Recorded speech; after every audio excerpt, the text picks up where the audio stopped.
toxic skies, pollute me with your lies.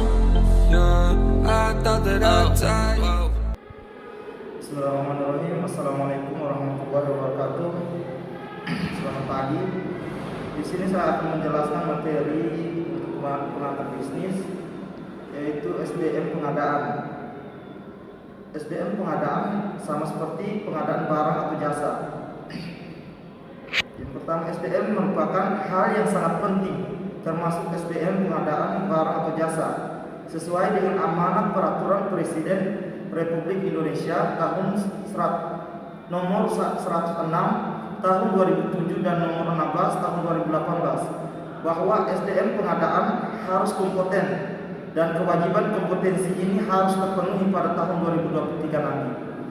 Hal itu disampaikan oleh Kepala Pusat Pendidikan dan Latihan Pengadaan Barang dan Jasa Pemerintahan Soeharti dalam sambutannya saat menghadiri bimbingan teknis dan ujian sertifikasi tingkat dasar pengadaan barang dan jasa pemerintah Kabupaten Natuna, Senin 22.04 di Hotel Grand Central Jalan Pramuka, Ranai, Natuna. Yang paling penting dilihat dalam tujuan pengadaan adalah tepat dari sisi kualitas, tepat dari sisi kuantitas, tepat dari sisi lokasinya, tepat dari sisi biayanya, tepat dari sisi waktu, dan tepat di bidangnya. Sebagai pejabat pengadaan harus menjaga integritas dan kejujuran. Lanjut Soeharti. Kegiatan BIMTEK pengadaan barang atau jasa di lingkungan pemerintah Kabupaten Natuna ini mendapat perhatian khusus oleh Kepala Pusat Pendidikan dan Latihan Pengadaan Barang dan Jasa tersebut, karena memang selama ini Kabupaten Natuna belum pernah terpantau olehnya melaksanakan pelatihan terkait pengadaan barang atau jasa. Soeharti berharap ini menjadi langkah awal dan memang ini baru tingkat dasar. Untuk itu ia merasa senang dan bangga Kabupaten Natuna telah mengadakan kegiatan BIMTEK tersebut. Jika pemerintah Kabupaten Natuna punya perhatian kepada pengadaan, berarti pemerintah Kabupaten Natuna juga punya perhatian pada pembangunan Indonesia. Untuk itu mudah-mudahan untuk kabupaten lainnya untuk mengikuti langkah Kabupaten Natuna dalam rangka pengadaan barang atau jasa, yaitu BIMTEK. Itu saja materi tentang SDM pengadaan. Kemudian untuk materi kedua, SDM pengembangan. SDM pengembangan atau sumber daya manusia diperlukan agar setiap karyawan tidak terjebak rutinitas dan dapat berkontribusi aktif memajukan perusahaan di era yang cepat berubah ini. Zona nyaman bisa berarti banyak hal, termasuk keadaan di mana karyawan terbiasa dengan rutinitas dan ilmu yang dia miliki untuk melaksanakan tugas dan tanggung jawabnya yang itu saja. Pengembangan SDM atau sumber daya manusia adalah suatu rangkaian kegiatan organisasi atau institusi yang dilaksanakan dalam interval waktu tertentu dan didesain untuk melahirkan perubahan sikap mental dan keahlian karyawan sehingga mereka mampu menyelesaikan penugasan yang berhubungan dengan peran dan tanggung jawabnya di masa depan. Pengembangan SDM juga adalah salah satu cara dalam menghadapi tantangan yang berkaitan dengan dinamika persoalan sumber daya manusia seperti turnover karyawan yang kompetensi terbatas, diverifikasi tenaga kerja, dan sebagai berikut. Ada beberapa pendapat untuk pengembangan SDM dari beberapa para ahli. Yang pertama, menurut Profesor TV Rao, pengembangan SDM adalah proses di mana karyawan dalam sebuah perusahaan dibantu secara terencana untuk meningkatkan kemampuan sehingga bisa menyelesaikan berbagai macam tugas yang berhubungan dengan peran mereka di masa depan.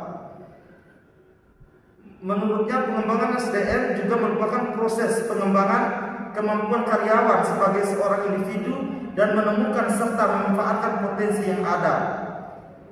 Perubahan adalah satu-satunya hal yang pasti di dunia ini, termasuk dalam bisnis.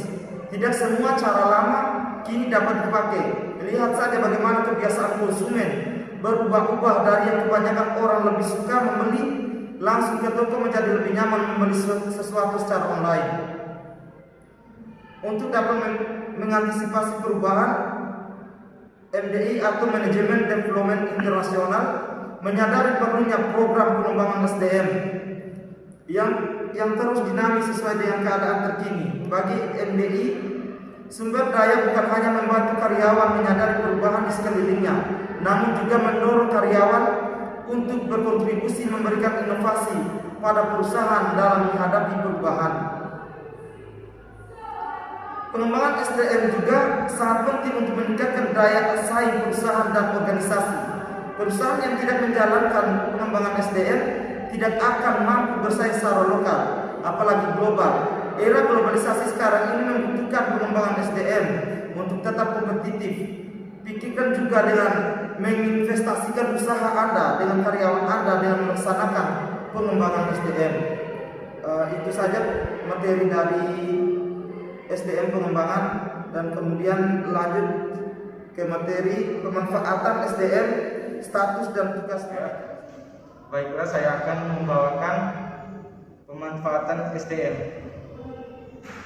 Manfaat dalam mengelola manajemen sumber daya manusia dibutuhkan tujuan yang baik dan terarah agar mempunyai manfaat yang maksimal dalam mengelola dan memanfaatkan sumber daya manusia dengan sumber daya alam yang ada di sekitar yang berguna untuk diri sendiri dan orang lain. Dengan cara memiliki perencanaan yang baik untuk memanfaatkan sumber daya alam, tidak membuang waktu yang sia-sia dalam mengelola sumber daya alam, terutama di Indonesia. Karena di Indonesia mempunyai sumber daya alam yang melimpah, tetapi sumber daya manusianya kurang mengelolanya dengan baik, dan dibutuhkan strategi dalam memanfaatkan sumber daya alam tersebut. Untuk itu diperlukan orang-orang yang terlibat dalam manajemen sumber daya tersebut dengan bertujuan untuk mengelolanya dengan baik, seperti potensi untuk mengembangkan sumber daya alam dengan baik. Dengan cara dibutuhkan orang-orang yang terlatih dalam bidangnya, kemudian orang yang mempunyai pengalaman dan industri tersebut, supaya pemanfaatan sumber daya manusia dengan sumber daya alam berjalan dengan baik dan lancar. Uzman 2015 menjelaskan bahwa manajemen sumber daya manusia sangat berperan penting untuk mengatur pengelolaan SDM dan sumber daya perusahaan agar memberikan hasil maksimal yang memiliki loyalitas tinggi. Selain itu juga akan memiliki profesionalitas terbaik yang dapat diandalkan untuk mencapai tujuan dan sasaran perusahaan tersebut. Manajemen sumber daya manusia harus menciptakan SDM yang ahli dalam melakukan training, coaching, dan motivation pada setiap karyawan agar mampu menjalankan tugas dengan sebagaimana mestinya. Kemampuan inilah yang akan menjadi salah satu kunci kemajuan dan keberhasilan dari sebuah perusahaan itu. Dalam hal itu juga dibutuhkan cara meningkatkan sumber daya manusia dengan baik, dengan contoh menghubungkan proses pengembangan potensi sumber daya manusia dengan sumber daya alam. Contoh di negara Indonesia, terutama di Pulau Papua yang memiliki sumber daya alam yang melimpah, seperti tambang emas yang dikelola oleh PT Freeport Indonesia dan bekerja sama dengan pihak luar negeri. Peran sumber daya manusia dalam hal itu yaitu mengelola industri tersebut dengan baik dan juga harus meningkatkan kualitas tambang tersebut agar bisa dikelola oleh masyarakat Indonesia sendiri tanpa harus ada campur tangan oleh sumber daya manusia pihak luar. Karena negara Indonesia juga bisa bersaing dengan perekonomian yang ada di zaman sekarang ini. Itu saja pemanfaatan SDM.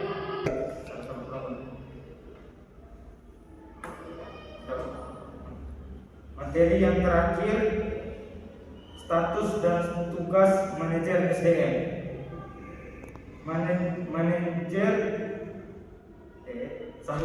Ada beberapa tugas manajer SDM, diantaranya sebagai berikut. 1. Merencanakan dan mengkoordinasikan tenaga kerja perusahaan yang hanya mempekerjakan karyawan yang berbakat. 2. Menjadi penghubung antara manajemen dengan karyawannya. 3. Melakukan pelayanan karyawan. 4. Memberi masukan pada manajer mengenai kebijakan perusahaan seperti kesempatan yang sama pada karyawan atau apabila terjadi pelecehan seksual. 5. Mengkoordinir dan mengawasi pekerjaan para pegawai khusus dan staf pendukung. 6. Mengawasi proses perekrutan, wawancara kerja, seleksi, dan penempatan karyawan baru. 7. Menangani isu-isu ketenagakerjaan seperti memediasi pertikaian dan mengarahkan prosedur kedisiplinan. Setiap perusahaan atau organisasi tentu ingin menarik, memotivasi, dan menjaga karyawan yang berkualitas dan menempatkan mereka pada pekerjaan yang sesuai.